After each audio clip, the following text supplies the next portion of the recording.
அப்ப நான் வந்தவன என்ன பண்ணுவேன், முதல்ல சட்டம் போடுவேன். முதல் கையெழுத்து என்னன்னு எல்லாரும் உங்க அண்ணனை கேட்கிறான், உன் மகனே முதல் கையெழுத்து நான் முதலமைச்சர் கையெழுத்து போடுவேன், இல்லைன்னா பதவி செல்லாது. முதல் கையெழுத்து போட்டுட்டு, இரண்டாவது கல்வி மானுட உரிமை, கொடுக்க வேண்டியது அரசின் கடமை, அதை கொடுக்காமல் இருப்பது மாபெரும் கொடுமை. ஒரு நாட்டின் வளங்களிலே ஆகப்பெரிய வளம் அறிவு வளம், செல்வத்திலே சிறந்த செல்வம் அறிவு செல்வம். என் தேசத்தின் பிள்ளைகளுக்கு, என் நாட்டின் செல்வங்களுக்கு சரியான சமமான தரமான கல்வியை ₹1 கட்டணம் இல்லாமல் கொடுப்பேன். இது முடிக்கல, எப்படி கொடுப்பேன்?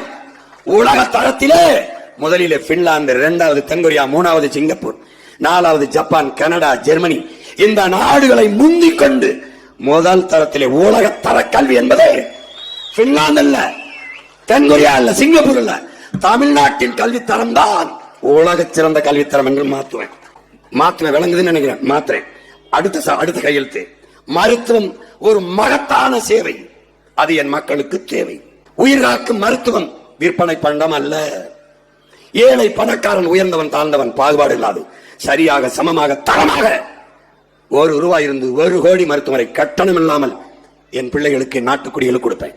தாய்க்கு முடியலையா, உன் வீட்டின் தாய் அல்ல, என் நாட்டின் தாய். பாட்டிக்கு முடியலையா, முதுபெரும் சொத்து, அனுபவ சொத்து, அவளை காப்பாற்ற வேண்டியது நாட்டின் பொறுப்பு. நீ அழைச்சு பேசிட்டா போதும், உயிர் காக்கும் உறுதி வந்து எடுத்துட்டு வந்து உயர்ந்த மருத்துவத்தை கொடுக்கும். ₹1 நீ செலவு பண்ண வேண்டியதில்லை. நீ அப்பலோ, காவிரி, எந்த தனியார் முதலாளிக்கு நீ போக வேண்டியதில்லை. ஏன்? அதை தாண்டி உன் மகன் தருவேன். அரசின் கடமை அதுதான் எனக்கு தெரியும். உனக்கு புரிதுன்னு நினைக்கிறேன். இது 2வது கையெழுத்து. 3வது கையெழுத்து, நீர் மனித உயிர்களுக்குமான மட்டுமல்ல, மனித தேவைக்கு மட்டுமானதல்ல. சட்டசபையில் பேச்சு தம்போடு கையெழுத்து பாரு.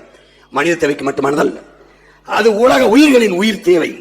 தண்ணீர் என் நாட்டில் விற்பனை பொருள் அல்ல, விற்பனை பண்டம் அல்ல. பேன், தடை. எங்கேயாவது வித்தாயின்னு வச்சுக்க, தூக்கி அவனை 5 ஆண்டுகள் சிறையில் அடை. எப்படி நோ என்கொயரி, நோ விசாரணை, உள்ள வச்சு ஒரு சொட்டு தண்ணி தராம வச்சு கொன்னு தடை. நானே கொடுப்பேன், தரமான நீரை கொடுப்பேன், நஞ்சில்லாத நீரை கொடுப்பேன், நம்பிய மக்கள் குடிக்கலாம் கொடுப்பேன். இது 3ஐயும் ₹1 இல்லாம இலவசம்ங்கிறது, கட்டணம் இல்லாம உன் மகன் தர போறது இது 3 தான். இது 3ஐயும் கொடுத்துருவேன். நமது சின்னம் விவசாயி, ஓட்டு பாருங்க ஓட்ட, அப்புறம் பாருங்க நாட்டை.